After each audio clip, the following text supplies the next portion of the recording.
There's a moment that happened to me on day 3, and it caught me off guard. I was standing in a small grocery store, holding a bottle of water, doing mental math like it actually mattered. Not big math, not life-changing math, just, if I buy this, I'll have less than $2 left for the rest of the day. And the strange part wasn't the restriction, it was how normal it started to feel. Not comfortable, not easy, but familiar in a way that made me question something I hadn't really questioned before. Because this wasn't just about spending $5 a day. It was about realizing how money quietly shapes your thoughts, your decisions, even your sense of control, without you noticing. And once you see it, it's hard to unsee. So I tried something simple. For 7 days, I limited myself to just $5 a day. No exceptions, no hidden spending, just $5. At first, it sounded like a challenge, almost like a game, but it didn't stay that way for long, because what started as an experiment about money slowly turned into something else entirely. Most people think their financial stress comes from not earning enough, and to be fair, sometimes that's true, but there's another layer that doesn't get talked about nearly as much. It's not just how much you make, it's how your brain responds to the limits around money. Because money isn't just numbers, it's emotion, it's pressure, it's identity. And the moment you place a hard boundary, like $5 a day, you start to see patterns that are usually invisible. The way you justify small purchases, the way you react when options disappear, the way your mood shifts when you feel restricted.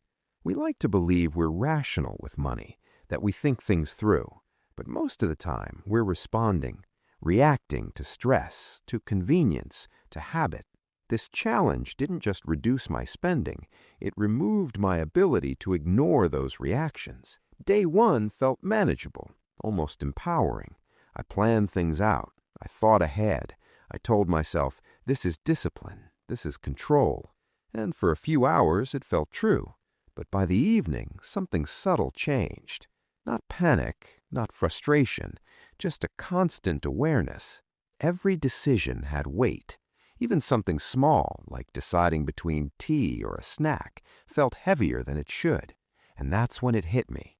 When your margin is small, everything feels bigger. Not because the decisions are important, but because you don't have the freedom to be careless.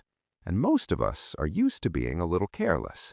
Not in a reckless way, just in the way we round things off. We don't think too hard about a $10 order or a quick ride or an extra coffee because we don't have to. But when that margin disappears, your brain doesn't relax, it tightens. And that tension changes how you experience everything. By day 2, I started noticing something else.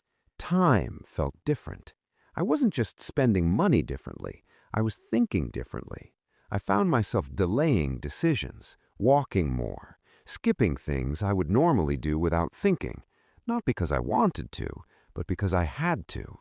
And that's when the psychological cost started to show up. Because saving money isn't just about saying no. It's about carrying that no with you all day. It follows you. It sits in the back of your mind when you're working, when you're resting, when you're trying to focus on something else. That low-level pressure doesn't leave. And for a lot of people, that's the real weight of financial stress. Not the big emergencies, but the constant, quiet calculation in the background. By day 3, that grocery store moment happened, and it felt strangely familiar. Not because I'd done this challenge before, but because I'd felt that same mental loop. Can I afford this? Should I wait? What if something else comes up? It made me realize something uncomfortable. A lot of people aren't just struggling with money. They're living in that mental loop every day, not as an experiment, but as a reality. And the conversation around money often misses that. We talk about budgets, we talk about strategies, but we don't talk enough about what it feels like to constantly think about money, to have it sitting in your mind, shaping every small decision. That's not just a financial issue, that's a cognitive one. It drains you, slowly.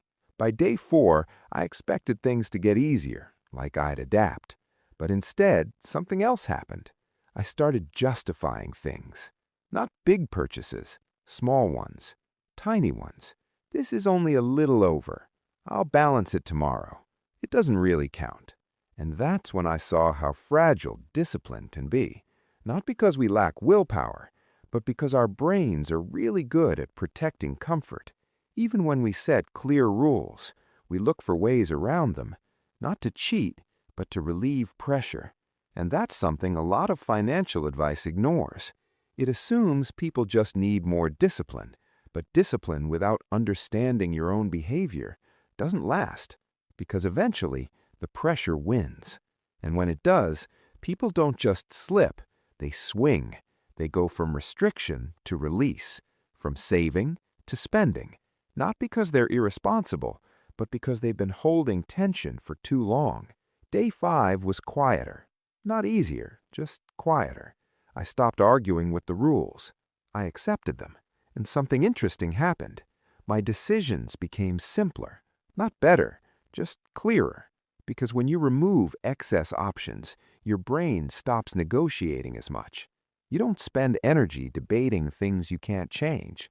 And that gave me a different perspective on something. A lot of our financial stress doesn't come from having too little. It comes from having too many choices without clear boundaries. We exist in this constant space of maybe. Maybe I should save. Maybe I should spend. Maybe I deserve this. Maybe I don't. And that constant negotiation is exhausting. The $5 limit removed that negotiation, but it replaced it with restriction, and neither extreme feels good. Too much freedom creates chaos. Too much restriction creates pressure. And most people are stuck somewhere in between without realizing it. By day 6, something shifted again. Not in my spending, in my awareness. I started noticing things I normally wouldn't. Prices, habits, patterns. Not in a judgmental way, just clearly.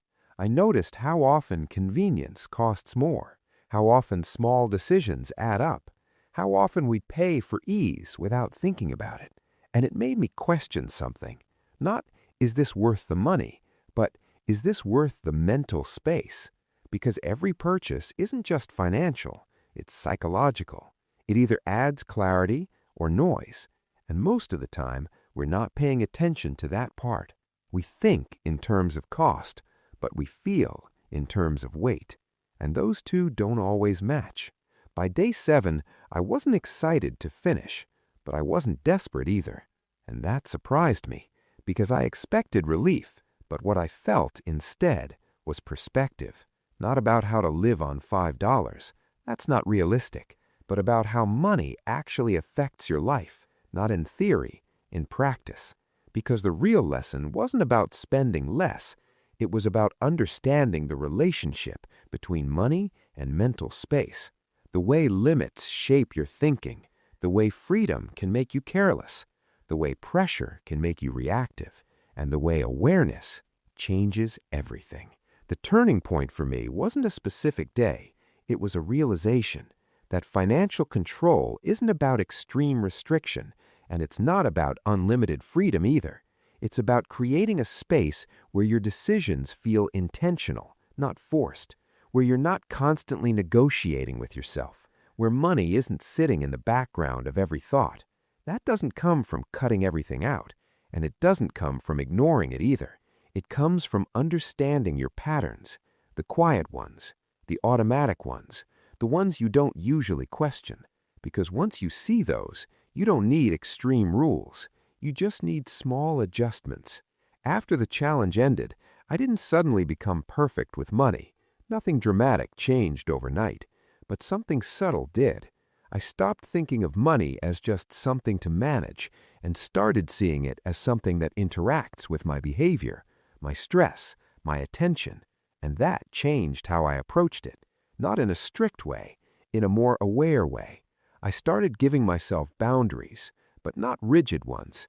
Enough structure to remove chaos, but enough flexibility to avoid pressure. Because the goal isn't to control every dollar, it's to reduce the mental noise around it.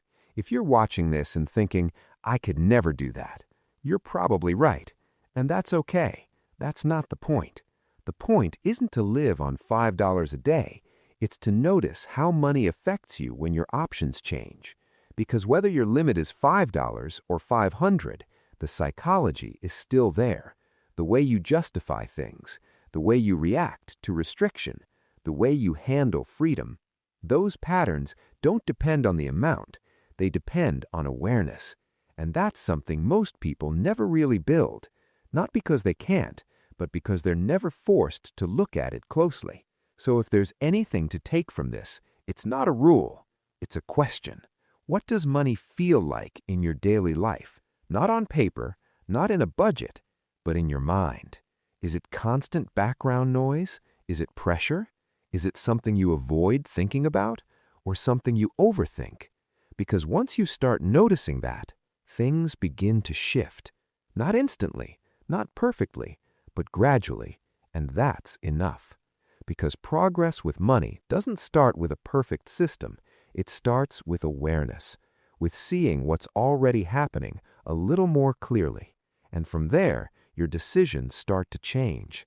Not all at once, just slightly. A little more intentional, a little less reactive, a little more in your control. And over time, that adds up to something that actually feels different. Not just in your bank account, but in your mind. And that's the part nobody really tells you, that money isn't just about what you have, it's about how it shapes the way you live every single day. And once you understand that, you don't need extremes. You just need clarity and a bit of patience. If this made you pause, even for a second, then you're already seeing things differently. And that's where it starts. I'm Mike. This is Wealthvolt. If you're into this kind of honest, no-noise thinking about money, consider subscribing. And in the comments, tell me one thing you've noticed you spend on without even thinking. I read every single one. I'll see you in the next one.